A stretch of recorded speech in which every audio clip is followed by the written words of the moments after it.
Weird. Okay. Okay, so first of all, I want you to just think about what is soil. And I'm not really going to talk about it yet, but I just want you to think about what you're thinking about right now.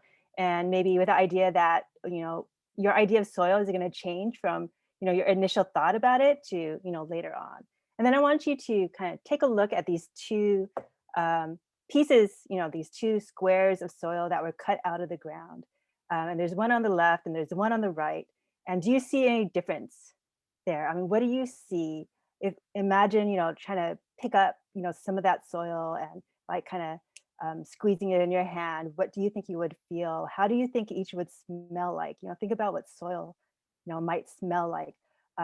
Which one, is alive? I mean, maybe you don't think soil is alive, or maybe you do. Which one, um, how would you differentiate that between these two?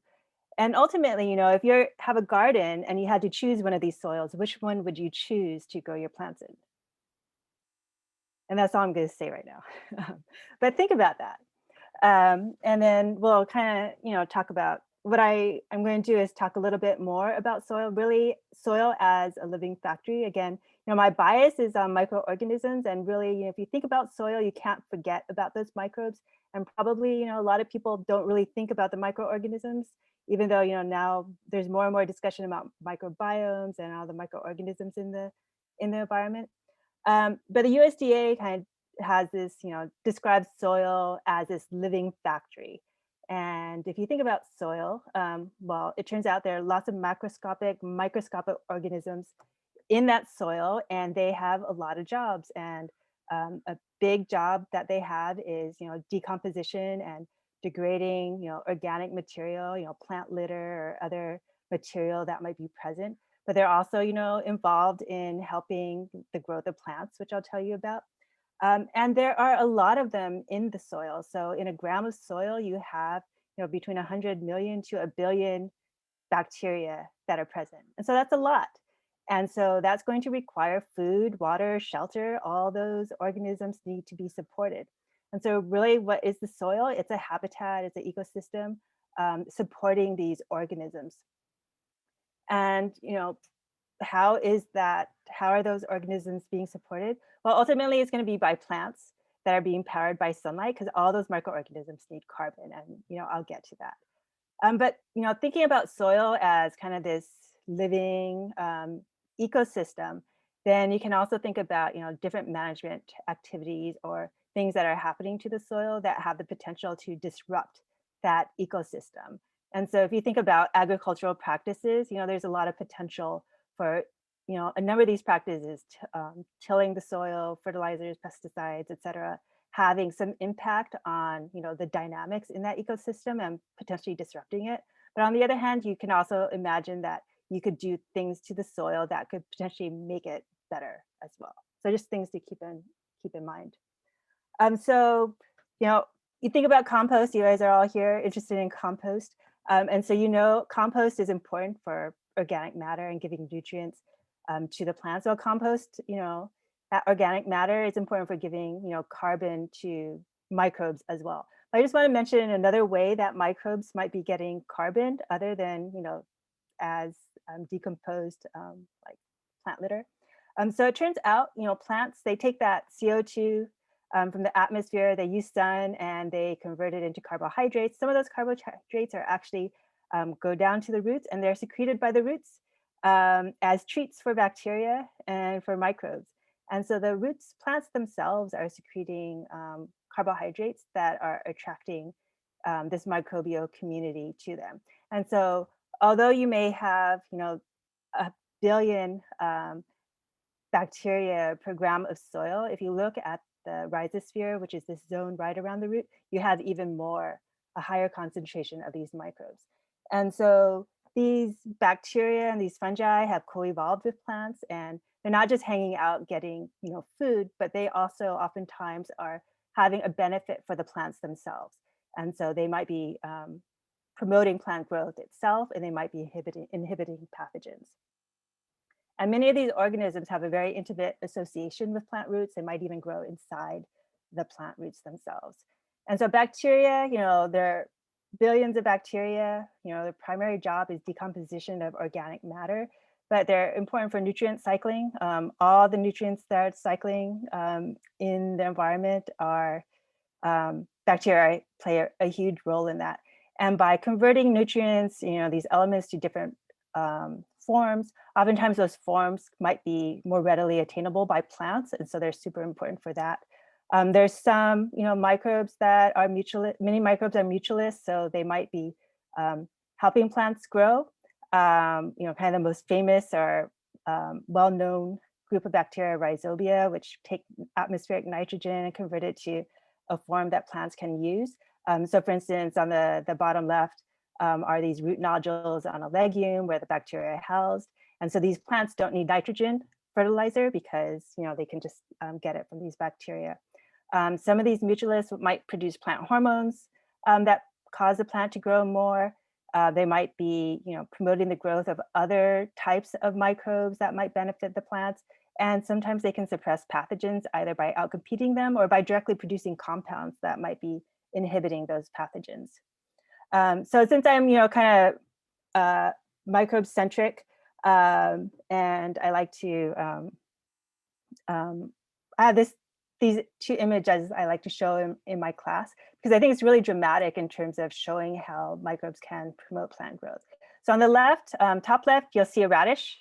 I'm sure y'all recognize that. So A and B, it turns out they're both radish seedlings. They were planted exactly at the same time, exactly same conditions. The only difference is the one on the left also had Pseudomonas, a strain of bacteria, added to it. And so you can see really dramatically what an impact just one species or one strain of bacteria can have on a plant. And this is not even, thinking about all the other, microbes that might be present and having, the best soil, et cetera. On the right, you have some tomato plants. And again, they're all started exactly at the same time, same conditions. The first one is kind of just your control, nothing, just kind of normal soil. This middle one has a high concentration of salt. And you can see that salt is detrimental to the plant. It's pretty stunted. It's not growing very well. And then on the right is tomato. It's also grown with that high concentration of salt, but again, with a particular strain of bacteria. And you can see that that plant is no longer affected by that high salt concentration. And in fact, qualitatively, it looks maybe even better than that first plant. So again, these microbes associated with plants have the potential to have a huge impact on the way these plants might grow. So fungi are another big component of soil. And again, they're super important for decomposition of organic matter and getting nutrients out. These images here are actually of a beneficial fungus, mycorrhizal fungi, which actually turn out to associate with the majority of plants. And so this is a pine seedling, and you can see this root system, but you'll notice that it just looks really hairy and fuzzy. Well, all those little hairs that you're seeing actually turn out to be the fungus and this mycelia. And so the fungus has this close association with this plant, and these mycelia or hyphae, have these threads that grow out, are able to reach areas that the plant root can't reach and actually get nutrients and bring those nutrients back to the plant. And these hyphae, because they form these strong networks, also are really important in kind of stabilizing and giving structure to the soil. And so, I'm kind of talking about all these, bacteria and fungi that are important for decomposing plant matter and the plants. But, these are all super important in supporting the rest of the ecosystem in soil. And so you have arthropods and other organisms that are consuming, those fungi and bacteria. And then you have higher organisms consuming those. And so really, the entire soil food web is really dependent on, that organic matter that's present and the growth of those bacteria and fungi. And so this is just, there are a lot of words here, but kind of the bottom line is there are a lot of soil organisms in a healthy ecosystem, millions and millions of bacteria, yards and yards of fungi hit a gram of soil, numerous protozoa, nematodes, arthropods, and earthworms.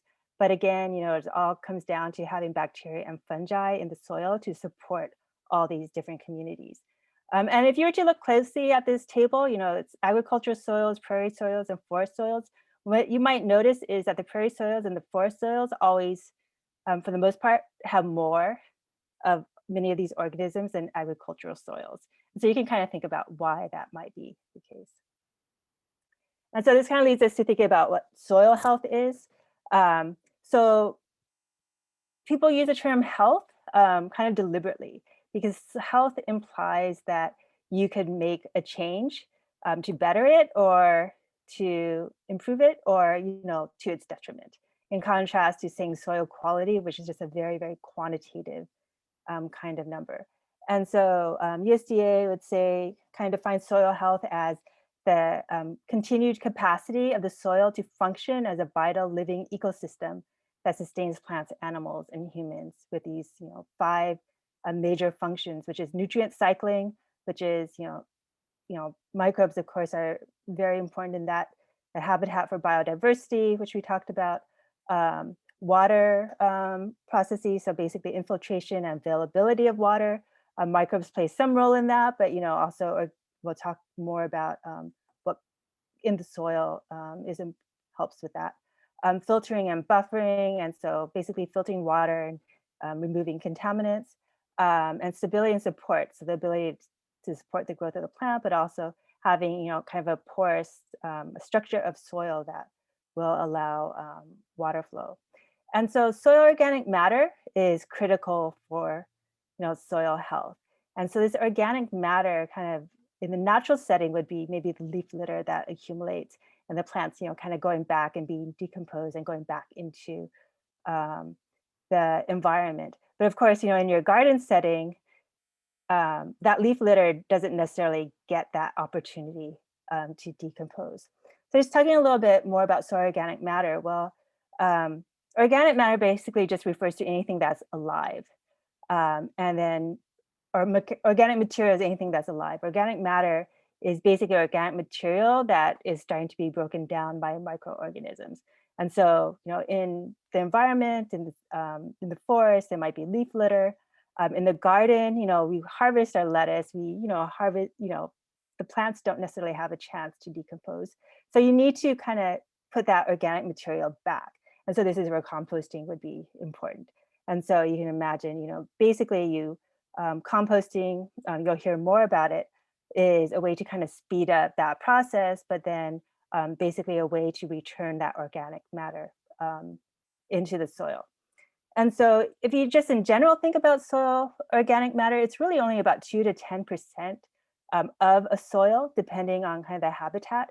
But that low percentage still is able to store a huge amount of nutrients, which are feeding the plants, they're feeding the bacteria and fungi. So you get this explosion of microbes, which then is going to lead to additional soil biodiversity.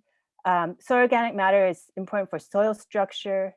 It enhances water and nutrient holding capacity. And so, when I talk about soil organic matter, it's basically the same as, compost that I'm talking about here. And soil organic matter is basically kind of not only made of kind of categorized into two parts.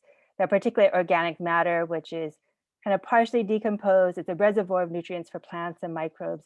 It might be those little tiny bits of roots that you can see under a microscope. You still can kind of identify it. It's good for helping like stabilize aggregates, helping with the structure of the soil. And then you also have humus, which is kind of the more stabilized organic matter, which is all these organic compounds that are really hard to break down, and microbes are working on it, but then they kind of get to a point where it's going to take a long time to do anything else to it. And this is kind of, when you're looking at compost, you see that rich kind of earth that you see. That's largely due to the presence of humus. And it cool thing about it is it really helps with the texture of the soil, kind of glues soil particles together in aggregates, and it can hold 80 to 90% of its weight in water. So it's really good at water retention. And so, thinking about just kind of more the physical properties of of organic matter. Well, on the left, we have a soil with organic matter. You kind of get these aggregates, so these kind of soil pieces that are held together and it's porous. And so water is able to infiltrate, go through the soil, can get to the roots. In contrast, on the right here, you have this hard, compact soil that maybe doesn't have that organic matter. The water just runs right off. It's not getting to the roots. And kind of think back to that picture I was showing you of the two different soils, and you can maybe kind of see a little bit of that happening here. And so I just want to kind of mention, you talk about compost, but then you also hear about fertilizers. And so how do you decide, well, should I use a fertilizer? Should I use compost? Compost, might be, if you do it yourself, it's going to take months to get that. Fertilizers, you can, well, anyway, so you have those choices, and it may be that you end up using both. Well, so to think about it, if you add a fertilizer, fertilizers work, they give nutrients to the plant. So they give, the macronutrients, the micronutrients, and so you're feeding that plant. But what's going to happen is that you're not feeding the microorganisms. And so those microorganisms, they'll continue to exist and they'll decompose what they can, but eventually those numbers are going to decrease because they're not going to have any more food. And so what's going to happen is you're going to lose those benefits of those microorganisms. You're going to start losing the biodiversity that's in your soil. And as the organic matter is further and further decomposed by the microorganisms, if it's not added back, you're going to start to lose the texture of and structure of the soil. So it's going to become more compact. You're not going to have that water retention. In contrast, if you were to add, organic matter or compost, what you're basically doing is you're giving the plant nutrients, but you're also providing organic matter that can then be further broken down and then be used by microorganisms. And so you're promoting the growth of those microorganisms, which will be, further breaking it down. But those microorganisms will be also, interacting with the plant and have these additional benefits to the plant as well. And those microorganisms are being consumed by other organisms. And so you're going to increase your biodiversity. So I'm just going to take you back. This is my last slide. Those two different soils. So those two different soils actually turn out to come, especially from both like a forested location. The one on the left is from a forest. It's kind of, you see all that leaf litter. I would say it looks like really rich and, dark in color. You can kind of imagine an earthy smell, imagine walking through a damp forest. If you were to pick it up, it would kind of crumble. On the right, this looks really hard, compact. This actually turns out, it might have been a forest before, but for 17 years, it's been soybean monoculture. And, I don't know exactly what the agricultural practices were for this particular one, but essentially, if you imagine it started out as here, it's lost 62.8% of its soil organic matter. And you can see that, there's a dramatic impact on that. It has only 1.6% versus 4.3. And so I'm going to end with that. And if you guys have questions later, I'm happy to take them. So thank you. Thank you, Dr. Lum. That was great. I'm really glad you could touch on both the composting part and also, how synthetic fertilizers work, because obviously that's something I'm interested in with herbicide free. So that was great. I think we're next going to move on to Brianna. So thank you. All right, so, just to remind everybody here, in case anybody kind of came on later, Brianna is a UC Master Gardener and an MPH nutrition student. And she's leading the effort to start the first community garden in Redondo Beach. So I'm really excited to hear about that. And you also intern with the Pasadena Unified Food Services. So without further ado, I'm going to let you kind of talk about some of the work that you've been doing in your experiences. Sure, thank you, Tony. And thanks to the power of social media as well for connecting the two of us over Twitter. So that's cool. Thank you for inviting me. Yeah, so as Tony had mentioned, I'm currently a master's student, and my program is kind of a joint public health and nutrition and dietetics track at Loma Linda University. And so I do come from a background of like food justice and really wanting to work with food systems and kind of applying that through the lens of nutrition and public health. I did in undergrad, I studied human biology and got a chance to study abroad in Costa Rica, which really opened my eyes to things like agroecology. And then I did a year of AmeriCorps service with a program called Food Corps. So currently in my MPH program, I was able to combine a kind of a community organizing grassroots effort that I was started in this past summer with the pandemic, moving back to my hometown of Redondo Beach and realizing that we don't have a community garden.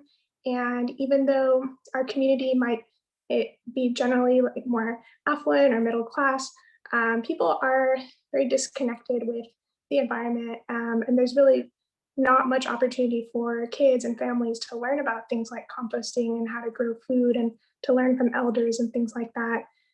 So I joined up with a local nonprofit called the South Bay Parkland Conservancy, and we formed a committee to start the Redondo Beach Community Garden. And it's been about 8 months now of community organizing work. We have done things like sent out a survey for residents to chime in on what types of things they would want in a community garden. We visited local community gardens and spoken with coordinators there to get an idea for what it entails. And then we really networked a lot with our local city council people, knowing that ultimately this project, we would want it to be located on city land. There's not that much open space or green space as it is, and a lot of those green spaces would be on parkland. So it would be a partnership between community members and the city. So in this process, we finally have some good news to share. After presenting to a Recreation and Parks Commission from the city in October, our item was moved to City Council. And so I learned a lot about how to interface with City Council and what that looks like. And like staying up watching those Zoom meetings on Tuesday nights, and really seeing how like civic engagement works.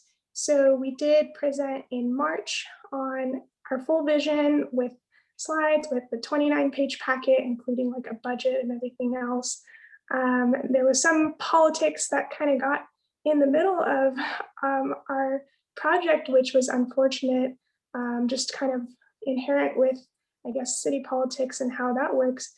But ultimately, they did revisit our project this past week at this past Tuesday City Council meeting. And so I'm happy to share that we finally got the green light to actually work with the city, finalize a location, and then really draw up the plans and hopefully break ground soon. So it's been a long process. I think maybe as young people, we might think that like, you know, we're used to moving quickly and having things change and agitating for change, but cities, they move very slowly. So even to be able to go from an idea, develop our material, and then even to present to City Council took way longer than I thought it would.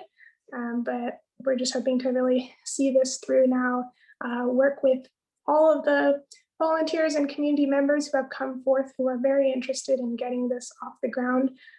So now I'm happy spring is here and we're actually able to start realizing the vision. So, yeah, and I know you had some questions for me, Tony. Did you want me to, well, you could ask those or I can just kind of touch on that. I do. I think we're going to get to those later though, right? Okay. As long as after everybody else has spoken. Okay. I could share a bit about the work at Pasadena Unified. I know that was something else to touch on. So yeah, so I mentioned with my master's program, since it is a dietetics track, we do have to go through the required internships for becoming a dietitian. So one of those is food service management. So this past February through March, I was interning for Pasadena Unified School District in their food services department.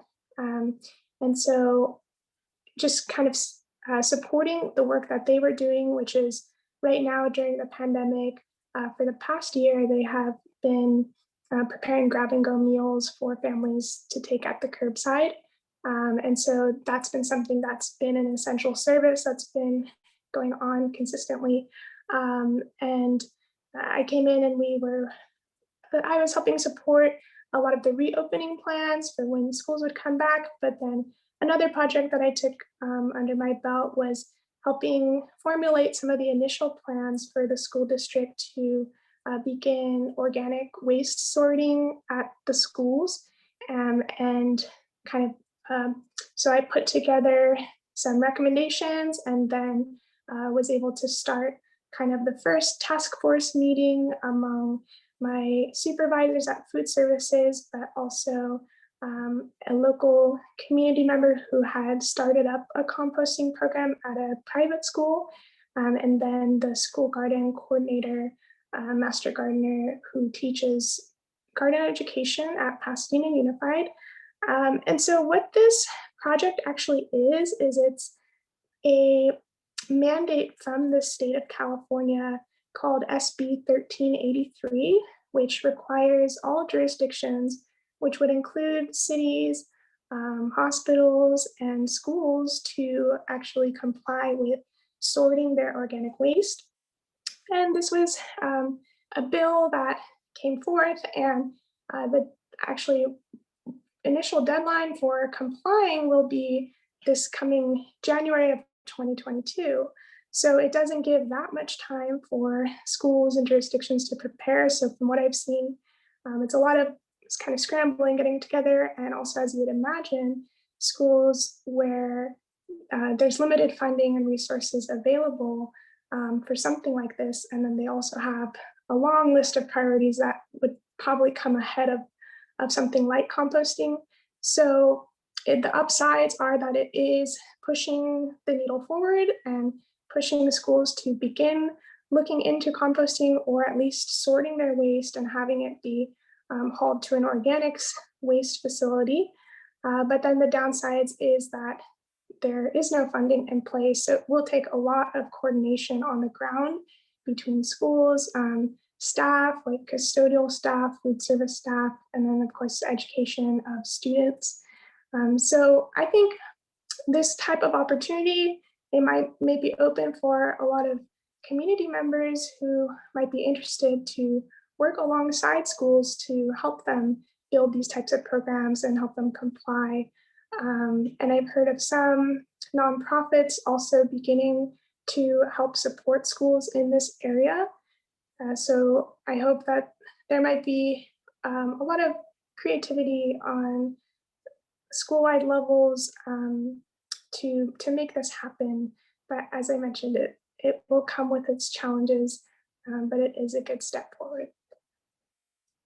Now, I did just get the green light to ask those questions now. So with the community garden, I'm just kind of curious about just some of the obstacles, if you could speak more to the obstacles that you faced with Redondo's city council. And then, I think that a lot of people just get overwhelmed by just the very thought of having to deal with some political leaders with elected officials, So I'm wondering if you could kind of give some advice for people who are listening in on this panel who are interested in potentially forming a community garden, or, some sort of event related to composting, getting that on the ground in the areas that they live in, and just approaches that they can take to make the whole process less daunting. Totally. Yeah, so we did face challenges, as I mentioned, with the timing, and we had a lot of momentum, and we still do, but we've had to really learn to be persistent, where, like I mentioned in March at our first presentation to City Council, it was very unexpected But after I gave my presentation and we answered questions, there was a vocal group of residents who were opposed to this. And it was more so that they were opposed to the nonprofit I was working with, and there was a lot of history there, and false accusations. And I'm not going to go into all of that, but we just had to take a step back and kind of cool off after that, and regroup. And I think what has been key is developing partnerships. So I would say from the beginning, contacting your city council members and kind of those people who do hold power in these situations and are able to make those decisions. So as much as you can, just casting a wide net. And we did make an effort to do that. And another thing that had helped was having a committee. So if this is a project that you're thinking of taking on, seeking out people within your community who would be uniquely qualified and have time available to help out, so that it's not just you working on it alone. Of course, like as the committee chairperson, there's a lot that I do behind the scenes to coordinate and get everything together. But I'm grateful I have committee members who are able to reach out to people and draft up plans and do some things behind the scenes as well. And that will, of course, be important when we hopefully start holding work days. Yes, I would say just be persistent, work on making those partnerships. And yeah, people really will come forward wanting to help.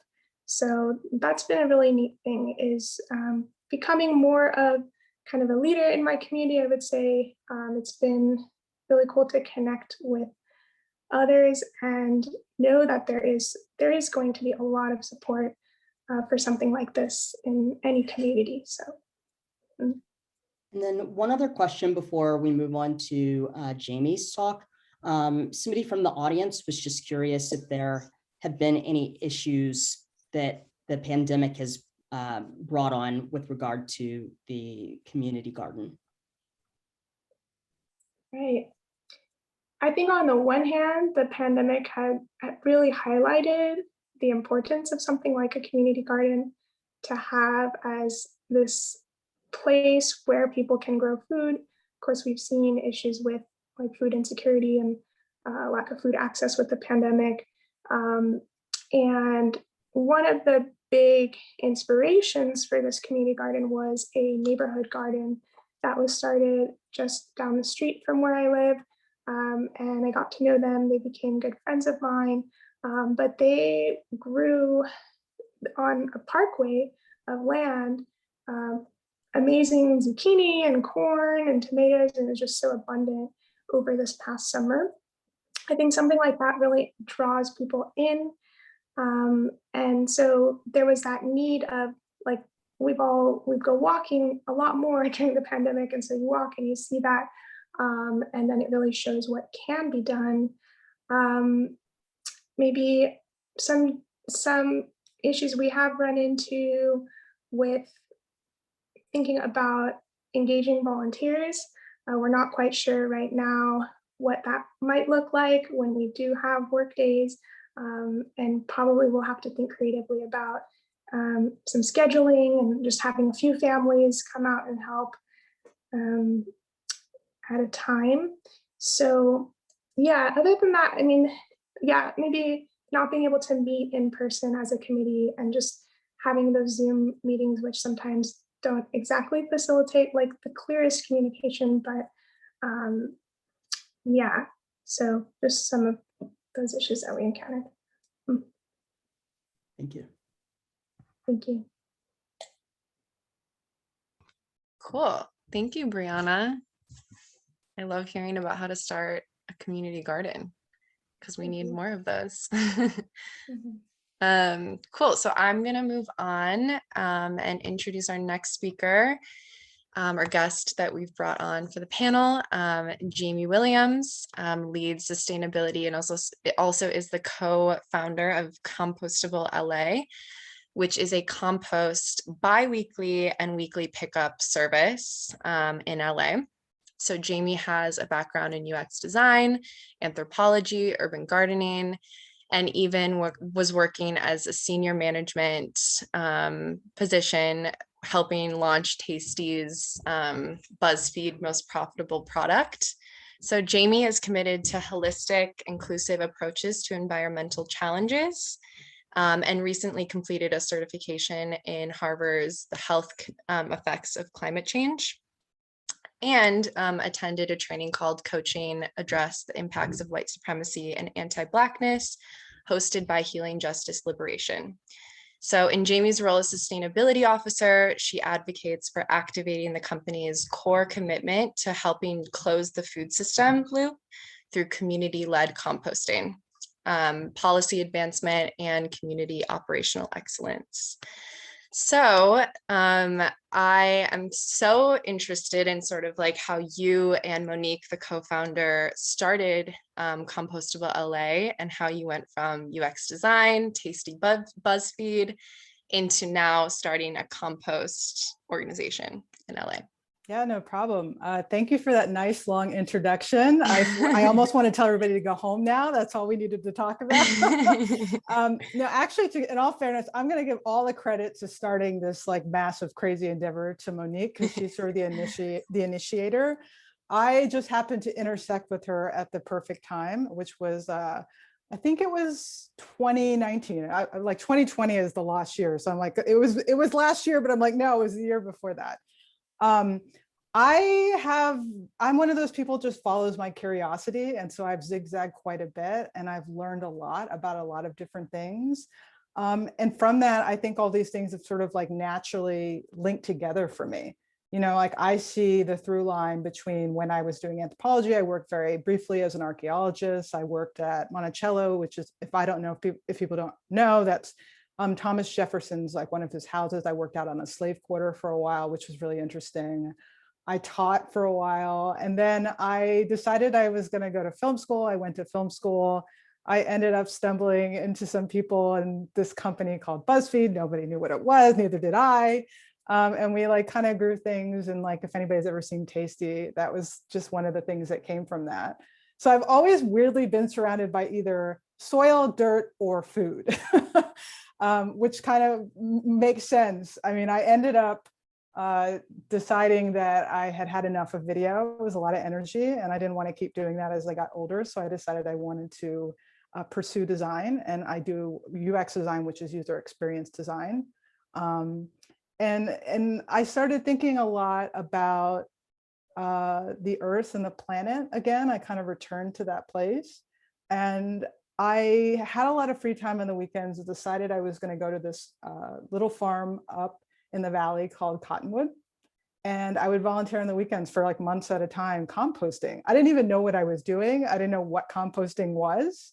But one of the things that happened while I was there is, one, I definitely learned a lot about soil, but I noticed that there were these bins that were being dropped off. And I was like, what is compostable? And so in kind of a classic form, I boldly reached out to Monique, gave her this crazy pitch about like essentially like this big environmental justice plan, building this healing space and this garden and doing composting and teaching. And Monique said, yeah, I want to hire you. And then I didn't hear from her for 4 months. But she did reach out to me. She got back to me when things were sort of ready and asked me and invited me to be a part of the company. And we've been doing this now for a little over a year together. And it's grown exponentially. I'm not going to lie. It's been such a good learning experience. We have a lot of energy. There's a lot of momentum, maybe too much momentum actually sometimes, but it's been really inspirational and a lot of fun. Can you walk through the process of just how Compostable works? Because I know it's a compost pickup system, but like do you know how many people you're servicing right now even? I feel like Monique might put that in the chat. I will tell you this. We have a very big waiting list. So we're not servicing everybody we want to, because we're actually like, the capacity is actually bigger than our growth rate. But I will say this, I think the thing that's really important about what we're doing that's a little bit different in the composting space and like why we've been able to find success, has a lot to do with the fact that there are a lot of people that want to do something about what's happening with the planet, but they may not have the resources, the time, or the knowledge, or maybe they're just afraid. I think that that's also sort of like, you're afraid of doing it wrong, you're afraid of messing up, you're afraid of like that sort of thing. And I think what we've managed to sort of like get in, sort of zoom in on for people is this need to want to participate and making that really simple for people. So all we do is bring a bucket to your house. It's empty. You put in your food scraps. You decide if you want us to pick it up every week or every other week. We pick it up from you and then leave you a clean, empty bucket. So it doesn't really get any simpler from the perspective of people who are doing it. And I think that's what has really empowered people to feel like they can contribute. And it's, what I really appreciated about it is, I sit in a lot of meetings with the LA Food Policy Council, and there's a lot of conversations around food waste, but sometimes food waste is about diverting food back to people to eat and not about diverting food back to be regenerated as soil. And I think that that's like a really important and valuable step in this whole equation. It's weirdly overly simple in a way that when you explain it to people and then list the importance and the values of doing that, people are just like, wait, what? All I have to do is take my food and like not put it in the landfill and not put it in a trash can. I think like part of what we're doing is that service, but I think another part and why I'm really excited to be on this call is that I think education is a huge part of that too. I really appreciate all the panelists here who are talking and teaching, because I think that people just don't know. And when people don't know, they don't make different decisions. And so I think that's part of what's important here. Yeah, and kind of I'm so interested in like the policies kind of surrounding compost in LA. Like, are there any policies kind of about composting in Los Angeles? And like, what kind of policy advancement are you making to make it more accessible to people? That is an ongoing effort. As I think that that's something. There's the short-term strategy, which is we pick up your bucket, and there's the long-term strategy, which is we're thinking policy, we're thinking community involvement and empowerment. And I think that like we're doing those things simultaneously. In terms of the policy hurdles, I mean, we do have SB 1383, which is coming upon us very quickly. That is in a positive way requiring that that people divert organic material. I think in Los Angeles, it's kind of complicated because there isn't necessarily a really specific carve out for community composting specifically in an explicit way. And so like, that's one of the things that I'm really trying to focus on is like to highlight the importance of having many types of composting. So like one thing at Compostable that we are not, we don't really consider the bigger haulers our competitors, because what they do, we don't do. Like they can move at scale that we can't, but there are definitely gaps and spaces where a smaller composter is more agile and has the opportunity to fill holes where even these bigger and larger companies can't do that. And I think, like we've modeled a lot of our sustainable thinking on a kind of a tiered structure where all these things coexist and they actually complete and make for a truly sustainable model. Community-led. Community not corporation-led. Right, not corporation-led. I also think something that like we can do that's much harder for some of the bigger haulers, and I don't really know all the reasons why it's harder for them, but we can be much more transparent about like where your food goes. So you can see the farm where we process your food and turn it into compost. Like we have farm days twice a year where people can come and actually get soil, if you're a member, from the farm that used to be your food. And I think that that's important for people to see that, to see the value. I mean, the younger they are, in my opinion, the more impressionable people are. But I also think as adults, it's like a nice thing to realize that like you can go and see the impact that it's having right up the street from you. And I think that's really important for encouraging people, whether they do it with a big hauler or us, to be doing it, nevertheless. I agree. Someone asked in the questions, they said, who receives the food waste at Compostable LA? Is it a couple of large farms with commercial composting? And then they said, OMG, I want to go to a farm day. Oh, that's great. I love it. So right now, so one of the things that we decided, especially since we're a small company, is to not take on too many different roles. So we don't want to be the same people that create the compost. We just want to do the hauling because that is a behemoth in and of itself. And because of that, we've really relied on partnerships. And this is where I think we've been really successful around our community connections. We've relied quite a bit on our partnership with LA Compost, actually, who has a lot of compost hubs all over the city. And so the farms that we are currently taking most of the compost that we're collecting, or most of the food waste that we're collecting, is Cottonwood Urban Farms, which is in the Valley, and then Grow Good, which is in Bell. And there's some upcoming sites that LA Compost is also working on getting that are going to be pretty big and more centralized. And when those open, we're going to be working with them to move the compost or to move the food waste there as well. That's awesome. I guess for how do you kind of see, I mean, maybe right now it's just sort of getting to the wait list of people, but like, how do you see Compostable LA growing? Or like, how do you hope it grows in the future? And are there ways for people to volunteer and help out with Compostable LA? Yeah. I mean, I know COVID's probably botched a little bit of that, yeah, that's a good question. So Monique and I have a lot of conversations around this. I have worked obviously at a startup culture, and I know that that is not sustainable. And so one of the things I think a lot about and like try to emphasize as much as possible is like sustainability for us doesn't just mean sustainability of the planet. Sustainability means sustainability of our business, so the economics of that business, and also sustainability of the people. And like people for us are as internal people and then external people. And if we are not balancing out those three areas, then in our model, like we're not really being sustainable and like having any kind of integrity in that way. And so to answer your question about the growth, we are pacing ourselves in a way that we're trying to maintain that as much as possible.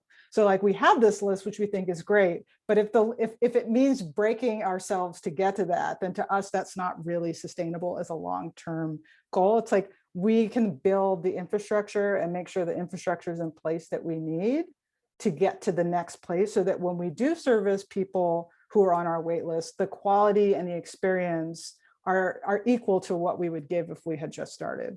And I think that that is a little counterintuitive sometimes for some people when you're thinking, when you get taught this sort of like more of like a venture capitalist style way of thinking, which is like, we need to grow in like 5-6 years, there needs to be an exit strategy, like we need to have very specific kinds of investors. I mean, it's presented its own host of challenges. We'd have to be really creative about how we wanted to get funding and investment, but it's also like opened us up to opportunities that we never would have had. And it's really like, it's allowed us to be very creative too, I think, and that's very important. And the last thing is, are there ways for like college students, like LMU students or high school students, to volunteer with you guys? And then we can kind of lead into the Q&A with the audience members. Yeah, so that's a good question. So right now, I think if people are interested in volunteering, so we're not a nonprofit, but LA Compost is, so they can actually host volunteers. So the thing I can think of right off the bat is like Cottonwood Urban Farms every Saturday morning. I think it's from probably about 9 to noon. You can go and volunteer, and the compost that they're creating there is the compost that is the food waste that we're delivering. So if you want a direct link to having an impact on the people who are actually members with our service, that's a great opportunity. It's just to volunteer with LA Compost.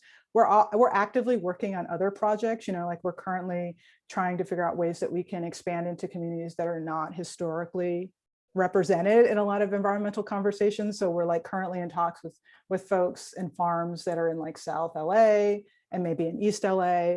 And so like as these things come up, we're like always trying to encourage them and cross promote them on our website and on our Instagram, if you guys want to follow us. And then last quick question, what neighborhoods do you guys currently serve? Oh, yeah, I should know all of them, but they keep expanding. So I will say generally the East Side, you can check on our website. Oh, East Side, cool. So we are on the East Side. We are on the West Side. We Oh, okay. are also in the Valley, Okay. and we are working on other places. So the best thing you can do is if you go to our website, you can actually put in your address and find out if you're in any of those places. Awesome. Thank you so much No problem. for joining us. And I'm so excited to see how you guys, yeah, like how you guys grow in a sustainable way in the future. And hopefully one day I can, being on the east side, you guys can service over here. But yeah, thank you so much for joining us. Rose, do you want to lead the Q&A if there's any questions? Yeah, definitely. So we haven't had any questions sent in quite yet. Let me make sure I've got everyone spotlighted. But if anyone from the audience just wants to raise their hand with any questions, feel free. Now's your time. Okay, I've got a question for any of the panelists. Can you use the green bin for compost? Maybe I'll start and someone wants to. So yeah, so I really enjoy composting at home, and maybe can shed some light on maybe some strategies to do that. The green bin, if it's the municipal bin, that might depend on the city that you're in. So you would have to check on your city's website to see if they would allow for food scraps. I know at least in Redondo Beach, and they haul with Athens services, and the green bin does accept food scraps, including meat and bread and dairy and things that are not typically allowed. Yeah, and then just as for like home composting in general, there's many different styles. If you want to do like a simple pile where you layer your greens and your browns, so your fresh food scraps and then leaves or wood chips. You could also have a worm bin where you have the red wiggler worms that chew through your food scraps and produce the rich compost. You could also drop off at composting hubs like Compost LA, as Jamie mentioned, or LA Compost, I'm sorry. And then bokashi composting is even another option if you live in an apartment and you want to just ferment your food waste. So those are some ideas. That's great. Thank you so much. I have a question, but if anybody wants to also hop on that one first, feel free. If not, I had a question kind of for Dr. Lum, but obviously anyone can hop in on this as well. But I was wondering, like, kind of scientifically, from a scientific perspective, what some like the main issues are or faults that people make when they're trying to do things like composting or like go organic by themselves. Can you think of like common kind of misconceptions? I think, I mean, the composting, I haven't done it myself. And so probably those of you who have done it before can probably chime on this more, but it's, I don't think it's necessarily, I mean, it can be a bit of a complicated process in terms of, timing and kind of knowing what to do. I mean, composting is really, again, about, microbial action, and it's really interesting from a scientific aspect in terms of you have a community of microbes, and then, that community is changing over time, and it kind of becomes a new community, and then it keeps changing and temperature changes. And so if you kind of aren't doing things at the proper time, I imagine that it's going to kind of mess that up. You have to have, kind of the right, constant moisture and, proportion of different things. So I would say, definitely want to talk to somebody who has expertise in that. And, the previous question with regards to, the green bin and, whether that's compostable. I mean, the other way of thinking about that is, can you compost everything that's in that green bin? That's another, maybe way it was being asked.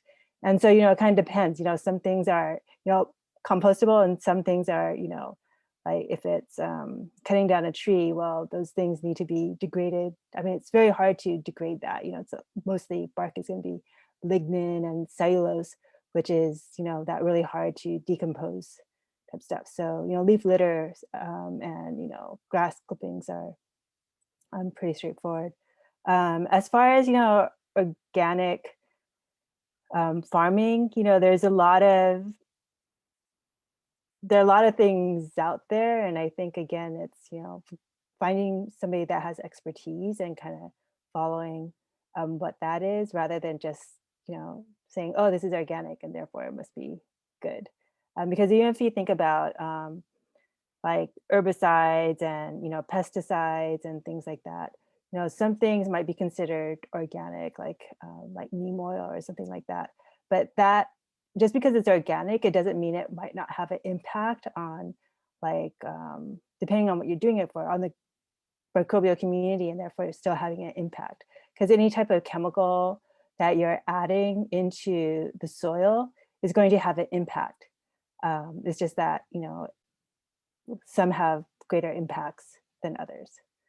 So I think just because something is labeled as organic, you still want to know what it is it's doing and how it's going to impact what you're trying to accomplish. Thank you so much for that. I have one more question, but I know that it's 6:32, so if people have to go, no problem. I'm just going to pose this one last question, and then we'll wrap up. Okay, so we have a question about recommendations for getting involved across the board, examples, volunteering, starting communities centered around food justice, etc. So this can be from any of our panelists. I'm sorry, would you mind repeating the very first part of that sentence? I only heard the end for some reason. Yeah, so what are your recommendations for getting involved across the board in terms of volunteering or maybe with food justice? Oh, there's so many options. Maybe what part of town you're in might have the answer to that question. I mean, I think usually the way that I work is like on Instagram, once you've followed one group of people, you just look at who they're following, and generally those are the best ways. I mean, there's a lot of activity happening if you're in the Valley of Cottonwood. There's a lot of activity if you want to like be involved with South LA at Moonwater and Root Down LA. Trying to think of where else you could, those are sort of like farm specific. There's community gardens everywhere. They're like, some of them are secret pockets and like corners of LA. If you walk by one, try to figure out who is in charge and see if you could get in there. That usually is helpful.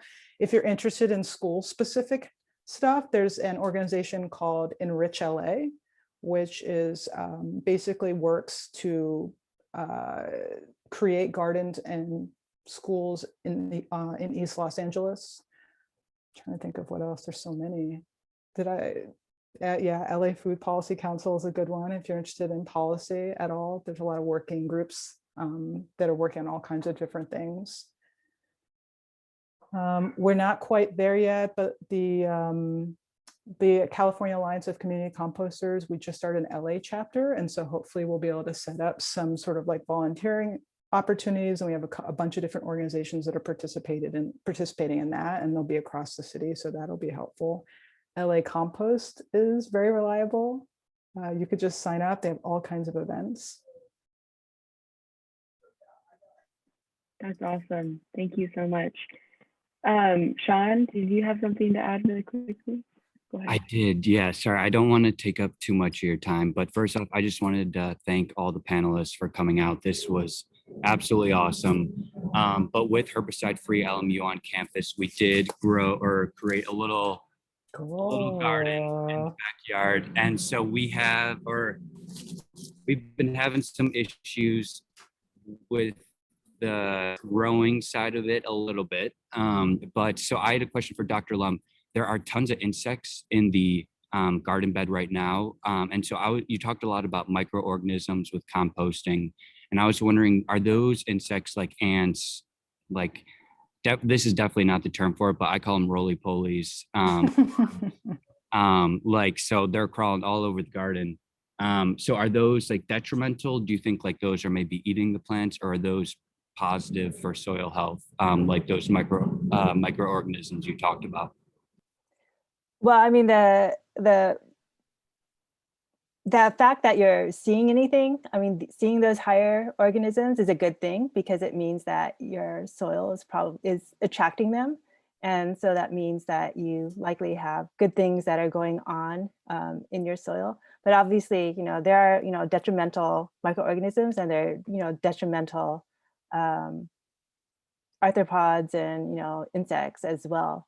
And so, they oftentimes, kind of feed on detritus and things like that. But, I think overall it's a good thing that you're seeing things hanging out there. Thank you very much. And thank you guys again for coming out. This was awesome. Thanks for having us. Cool. So I think if there's no more questions, we can wrap up, or maybe if the panelists can stay after and we can take like a little screenshot if you guys are cool with that. But yeah, if anyone has any questions as well, or like you want to be in touch with someone, I can put my email down below. So yeah. Same, and there's also a form too if people can fill out just how they heard about the panel, and if they want to stay connected, leaving their email there too. Thank you. Thank you. Thanks Thanks, everyone for everyone. being here. Good day.